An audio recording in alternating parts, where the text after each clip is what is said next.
따뜻한 교회 성도 여러분 반갑습니다. 오늘도 좋은 아침입니다. 오늘 우리가 살아갈 때에도 하나님을 찬양하고 예배하는 예배자의 삶을 살아가는 저와 여러분 되시길 바라겠습니다. 오늘 우리에게 주신 하나님의 말씀은 사사기서 20장 19절부터 28절까지의 말씀입니다. 우리 함께 읽도록 하겠습니다. 이스라엘 자손이 아침에 일어나 기브아를 대하여 진을 치니라. 이스라엘 사람이 나가 베냐민과 싸우려고 전열을 갖추고 기브아에서 그들과 싸우고자 하매 베냐민 자손이 기브아에서 나와서 당일에 이스라엘 사람 22,000명을 땅에 엎드려뜨렸으나 이스라엘 사람들이 스스로 용기를 내어 첫날 전열을 갖추었던 곳에서 다시 전열을 갖추니라. 이스라엘 자손이 올라가 여호와 앞에서 저물도록 울며 여호와께 여쭈어 이르되 내가 다시 나아가서 내 형제 베냐민 자손과 싸우리이까 하니 여호와께서 말씀하시되 올라가서 치라 하시니라. 그 이튿날에 이스라엘 자손이 베냐민 자손을 치러 나아가매 베냐민도 그 이튿날에 기브아에서 그들을 치러 나와서 다시 이스라엘 자손 18,000명을 땅에 엎드려뜨렸으니 다 칼을 빼는 자였더라. 이에 온 이스라엘 자손 모든 백성이 올라가 베델에 이르러 울며 거기서 여호와 앞에 앉아서 그날이 저물도록 금식하고 번제와 화목제를 여호와 앞에 드리고 이스라엘 자손이 여호와께 물으니라. 그때에는 하나님의 언약궤가 거기 있고 아론의 손자인 엘르아살의 아들 비느하스가 그 앞에 모시고 섰더라. 이스라엘 자손들이 여쭈기를 우리가 다시 나아가 내 형제 베냐민 자손과 싸우리이까 말리이까 하니 여호와께서 이르시되 올라가라. 내일은 내가 그를 내 손에 넘겨주리라 하시는지라. 아멘. 오늘 말씀은 이스라엘 지파와 그리고 베냐민 지파와의 싸움을 이야기하고 있는데요.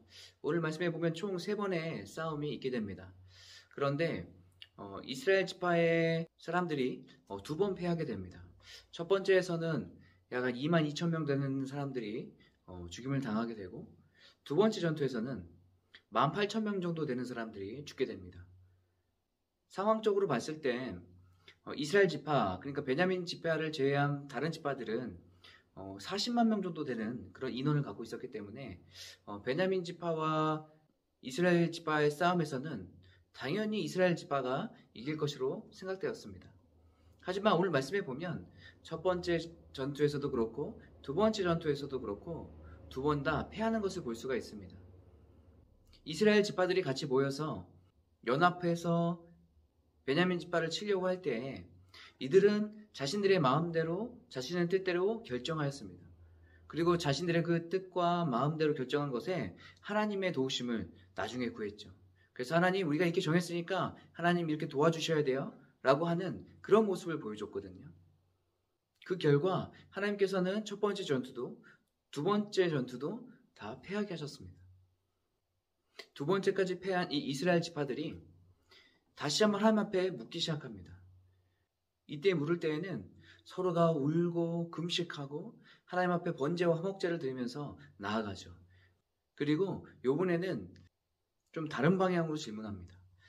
전에는 하나님 우리가 싸우기로 했습니다. 하나님 누구부터 나갈까요? 이렇게 하나님 앞에 질문했다면 오늘 말씀에 이 이스라엘 지파들이 하나님 앞에 질문하는 내용은 하나님 싸울까요? 아니면 싸우지 말까요? 이 질문을 하고 있는 거예요. 그러니까 하나님 우리가 싸우기로 했으니까 도와주세요.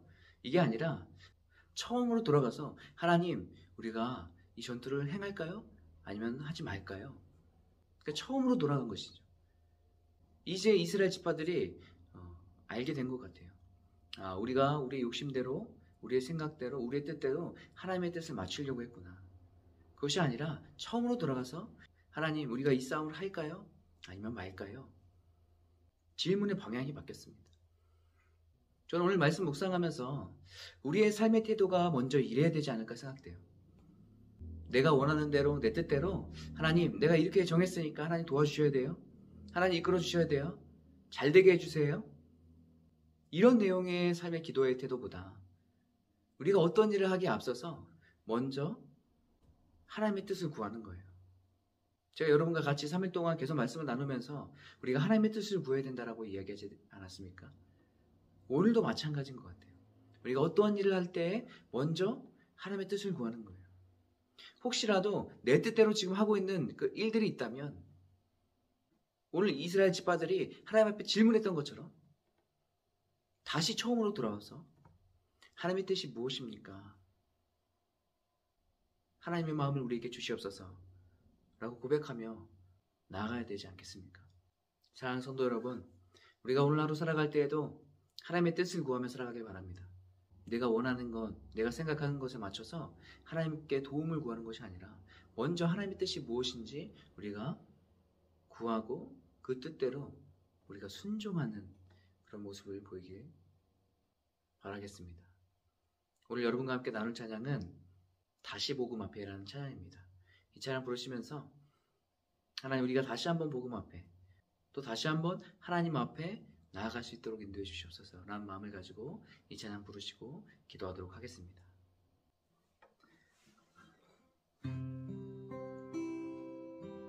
많은 일을 말하고 많은 일을 노래는 하지만 정작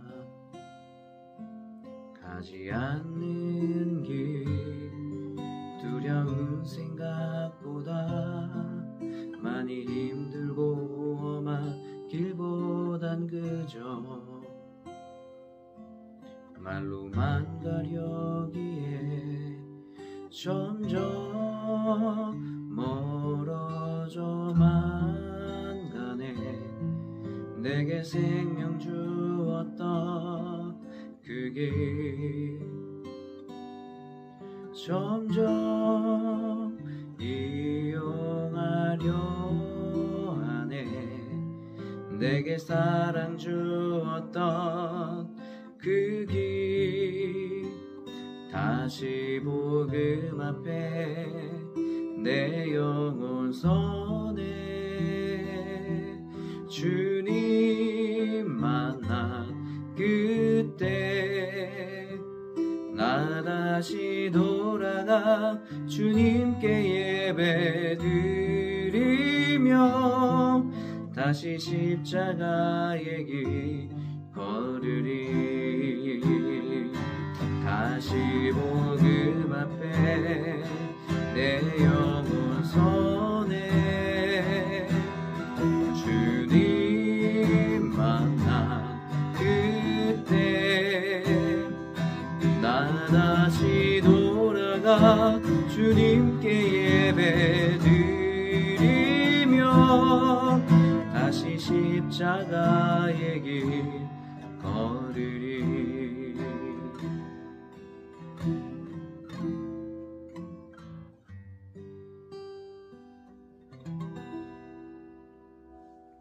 아멘. 우리 함께 기도하겠습니다. 하나님, 우리가 먼저 하나님의 뜻을 구하고 하나님의 뜻대로 행동하며 순종하며 살아가는 우리가 되게 도와주시옵소서. 우리의 생각과 우리의 뜻대로 어떤 일을 정해놓고 그것에 하나님의 도우심을 구하는 것이 아니라 먼저 하나님의 뜻이 무엇인지 구하는 우리들에게 도와주시옵소서. 그래서 오늘도 우리가 살아갈 때 하나님의 지혜를 구합니다. 어떠한 상황이든지 하나님 앞에 먼저 엎드릴 수 있도록 인도해 주시고, 혹시라도 우리가 먼저 우리의 마음에 정한 것을 따라 살아가고 있었다면 하나님, 우리가 다시 한번 처음으로 돌아가 하나님의 뜻을 구하며 나갈 수 있도록 인도하여 주시옵소서. 오늘도 모든 것 주님께 맡겨드립니다. 예수님의 이름으로 기도합니다. 아멘.